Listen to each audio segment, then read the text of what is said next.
Rob here from way out west.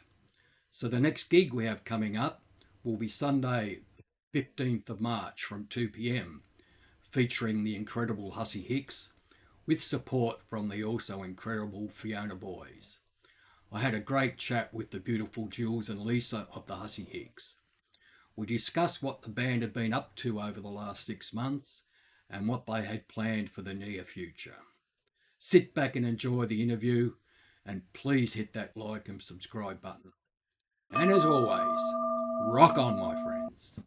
Joining me, I'm really want to have a little bit of a dive into you guys about when the Hussy Hicks first started, and did you start as a duo, or was it always as a band? Well, actually, funnily enough, it's 20 years this July that we did our first ever tour. Wow. And it was a tour of the States. We had been playing some music in Dubai and recording some music, but it was getting a bit frustrating. So I booked a tour throughout the United States and sort of asked Leesa if she wanted to come along. And that's how the Hussy Hicks were born, and that was July 2006. Oh. Yeah, we had so much fun on that first tour that it was just the two of us tripping around. That we basically haven't ever stopped. So why Dubai? I mean, why were you guys there? We were there doing a contract in a hotel. So it was my sister Jules and myself just playing acoustic tunes in a little bar in Dubai. So we did 3 months of that, and made a few connections and started recording with a local producer there, and and then the contract time sort of finished, and we'd had enough, and we were ready to move on. So what? I guess there must be a music scene in Dubai then. What happens over there? I would have thought the blues wouldn't have been, or the style of music you guys play wouldn't have been what suits with Dubai. Well, we were being our most acoustic and lovable selves, but still, there's a lot of expats there, and just this is 20 years ago, so it was a pretty booming sort of place. So they were happy to pay us a whole lot of money to go and turn up every day and give you a hotel and a car and unlimited buffet food. Yeah, it just seemed like a bit of an adventure for us, and it was a great experience. We made a lot of good friends, and cool. Have a lot of memories. So leads me to another question. How would you describe the music of the Hussy Hicks? Because you do cross a lot of genres there. Confused. I think, our music is probably, it's a result of, two people who've had a lifetime of loving music, but not just one, genre. We've both spent our whole lives playing music and have influences from all that. So, Leesa was first in, the country music was her first love, and then sort of, American soul music and the big divas. And I sort of was, Neil Young songwriter stuff, and then all the blues guitarists, especially, the English blues explosion type thing. So, and then we both liked pop music too as children. So it all fits in there, doesn't it? Yeah, and I totally, in my early 20s, totally fell in love with Billie Holiday and Etta James. And, Jules is a massive Prince fan. So there's all sorts of things mixed in there, and I guess the beauty of being an independent artist is that we don't have a record company telling us we have to go in any certain direction. Yeah. So we just make the music we like. Sensational. A lot of musicians I've spoke to have told me that they were heavily listening to what their parents were playing, and also maybe older siblings that took them along that line as well. Mm-hmm. Was that the case for you guys? For me, definitely. My big sister, we grew up singing together. And she was always the one who would discover new music. And so that was certainly the case for me. But Jules is the oldest. I'm the oldest, so it was all, mum and dad's, well, particularly dad's record collection. But, he loved all, Peter Green and John Mayall and Neil Young and that sort of stuff. So I, and, even like early Santana, I would just do that typical guitar player thing where you put a record on. I even, went with the old slow it down with your finger trick to learn some licks, because we didn't have the internet telling us how to do every single thing from 12 angles back then. Sensational. So what have you been up to the last 6 months? I bet you've had some pretty busy times, as I've been reading.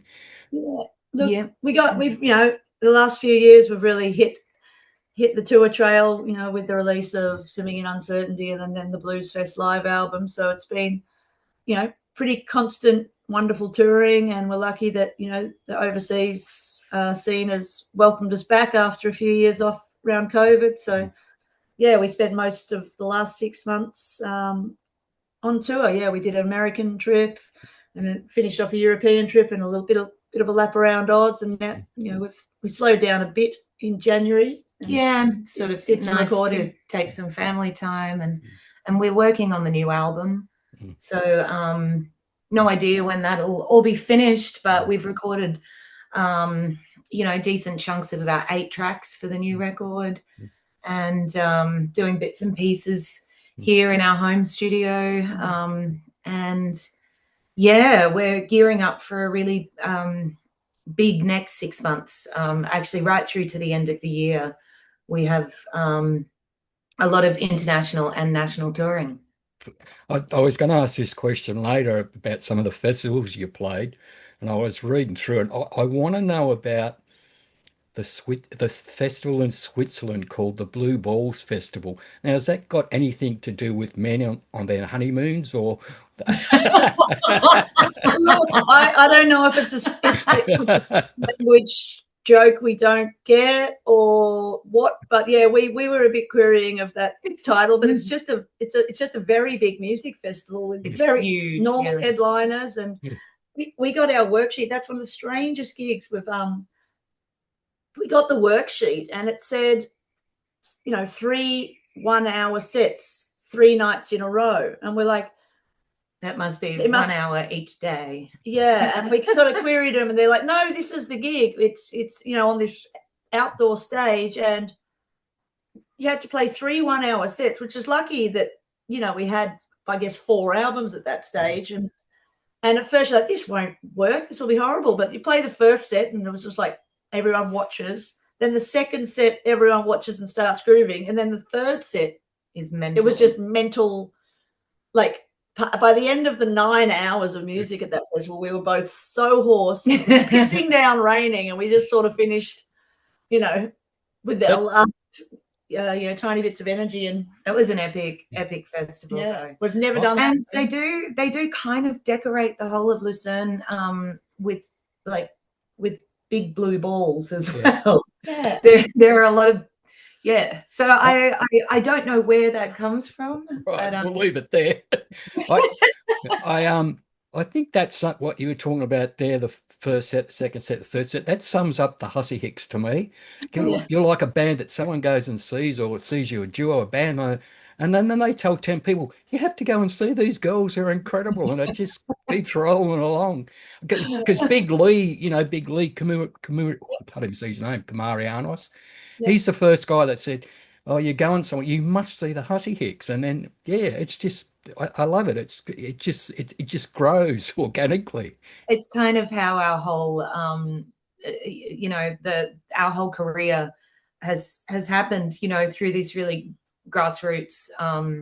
We play a gig, and, someone at the gig or someone who knows someone will say, you have to play at this place. And, like you said, some other people will say, you have to see this band. So we're definitely grateful for the whole word of mouth situation we have going on.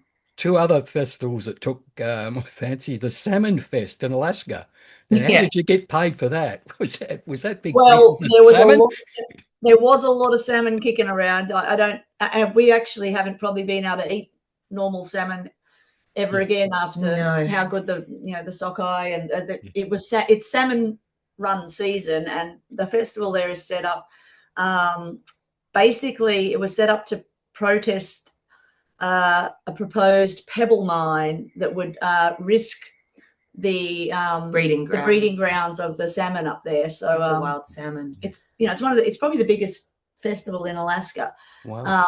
And it's it's stunning. But yeah, there's a lot of salmon on the Ryder. Oh, and where's that held? Is it in Anchorage or? Just a bit south in the Kenai Peninsula. It's in a little town called Ninilchik, Oh, which I think must expand in size about 100-fold.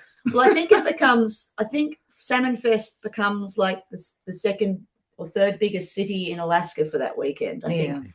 Yeah, you know, seeing what's going on with our salmon down in Tassie, that's a real shame. What's happening down there, it turns you off the whole process of eating salmon. Yeah, and it tastes very different. Like that salmon we were getting, because everyone up there, they've still got that old school approach where there's a salmon run and the locals are allowed to dip net. So they're getting 100 pounds of salmon and processing it 10 million different ways. And they were getting goodie bags. Yeah, they smoke it and then vacuum seal it, so it doesn't even need to be refrigerated, and it lasts for ages. We had lots of people just gifting us huge amounts. Well, keep me in mind if you go back there. We're going back in June. And what about the Beijing festival? How were you received there? Because they're very conservative people, the Chinese. Well, speaking of that, this was one of the first overseas trips we ever did. I had played a cymbal at the festival a couple of years before with a UK band I'd been playing with. And we got to Singapore on our layover and found out that the festival had been cancelled. Well, no, it had cancelled all internationals. Well, but they scaled it right down, but the big festival had been cancelled and we were freaking out because our visa was completely on the back of this festival, and we were in the air and didn't know what to do. And also getting our visa was interesting because we had to submit all the lyrics of all of our songs, and a lot of our songs have social commentary that anyway they let us in. And we played in this scaled back, it was going to be a huge outdoor festival, but we ended up playing it was like a warehouse version of it, like at the music school there, and it was amazing. We just got to play to hundreds and hundreds of Chinese people, and this is probably in our third year of being a band. We just released Life Plays Out, and it was pretty special for us to, and it was incredible. And the response was way it exceeded my expectations. Sensational. Now, I want to comment here that every time I see you two on stage, I sense that you're having the best time of your lives right in that moment. Am I right in saying that? Yeah, well, that's, if you don't enjoy that hour, then the rest of it's just a waste of time. Like we you spend all this time flying around the world, hiring cars, doing promo and all that sort of stuff. And if you don't actually enjoy that hour on stage, then what's it for? So that's our happy place, and that's why we keep doing it. And it's not just you two guys, it's the whole band. Yeah. Whoever's on stage. Is it Ali on drums? Yeah. Just the huge smiles on everyone's face. It's so infectious. I think we surround ourselves with people who like playing music, and Trace and Ali, it's like family.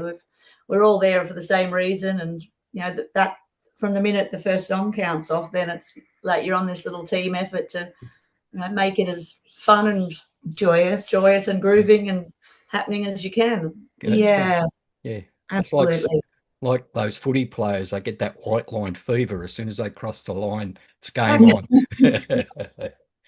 What's the song writing process for you two? Because you mentioned that you do have some political lyrics and things. So do you collaborate, or who writes most of the stuff?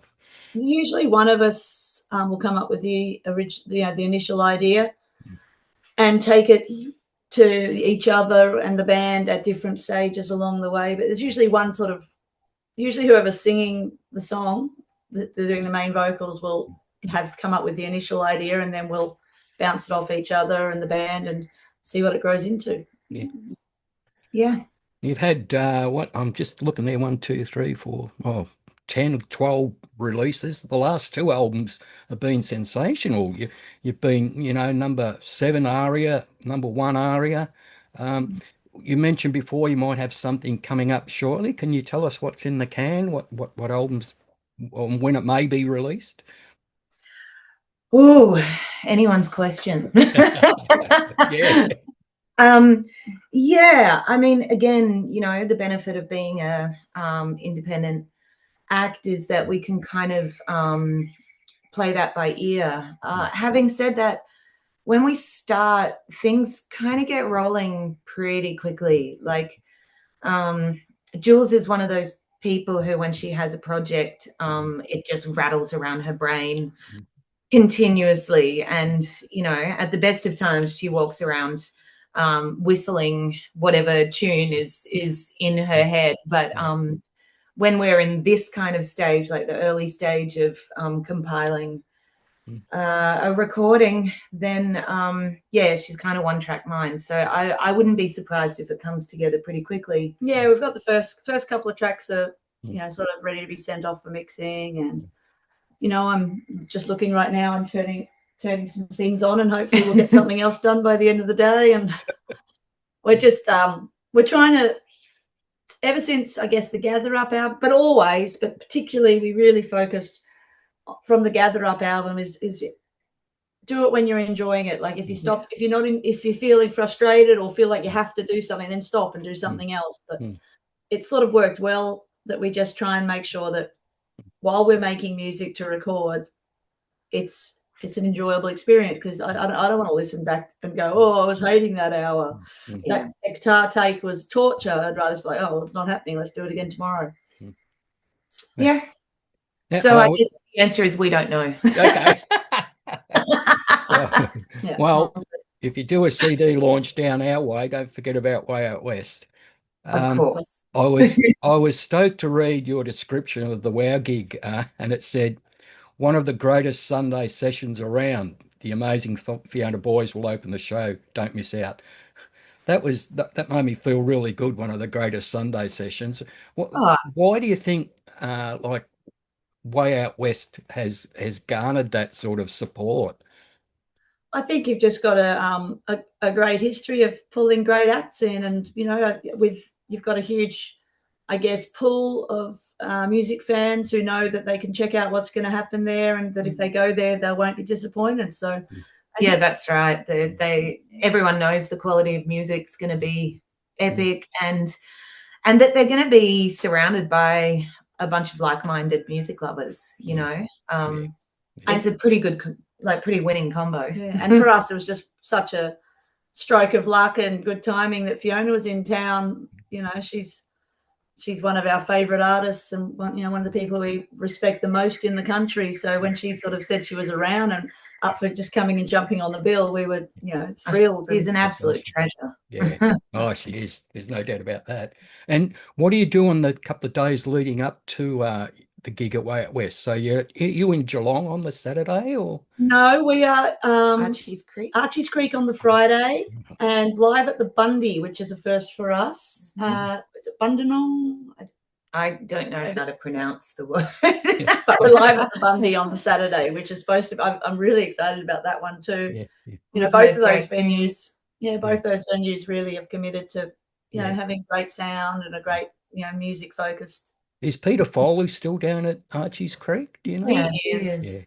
Yeah, Pete. We used to have a chat when he was in Oakley, and we quite often have a coffee, and because we were never in competition, it was all about complimenting each other. And Peter'd ring up and say, "We got something on Saturday, maybe we can do it on.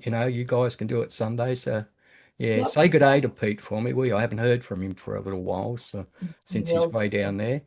So.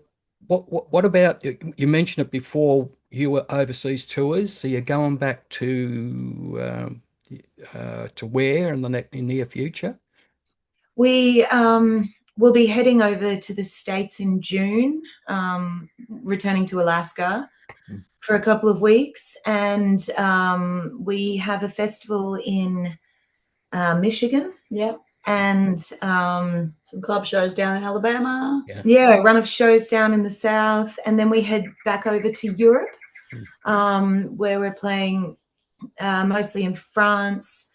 A few things happening, like festivals and club shows through France, and run in Germany with Mini Marks, and then we're coming home, and then we're going back to France for a couple of festivals in November. Oh, wow. Yeah.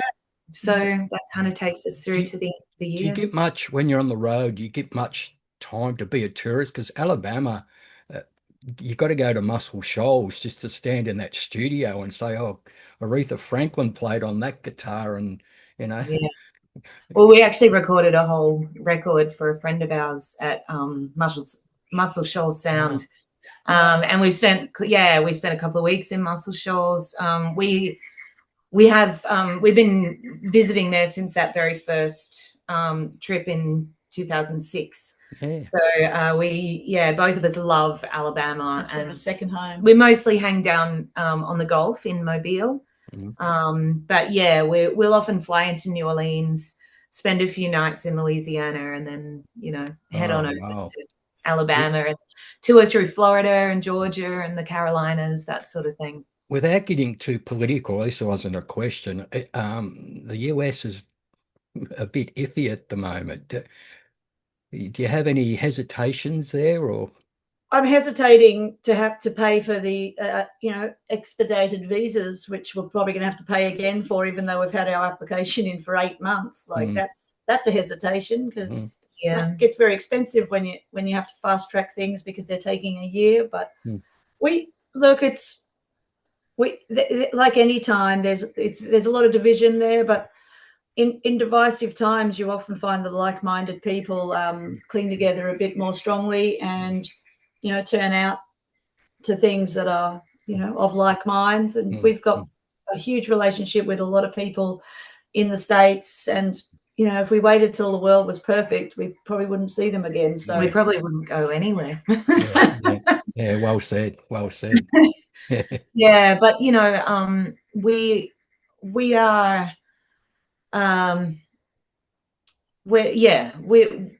we don't want to we're yes people, basically. We want to try and make things happen, and there were a few hurdles to overcome after COVID. For us, getting work visas in the US is a big deal, and it's a big process, but we committed to it because we don't want to go there just as tourists. We want to go there and make music, and we want to go and play shows. So, that's the parameters that we have to work within, and we just make it work. Fantastic. That's about all I've got for us. Thanks for chatting and taking the time. We're so looking forward to the gig at the 15th. And we're at our new club, the Yarraville Club. Yeah.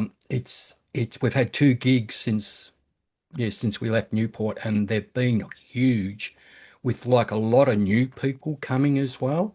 And you're going to love the sound in there, and it's a huge stage, and we can't wait to see you guys. You're going to have lots of stage room to jump around on, Leesa. So, fun.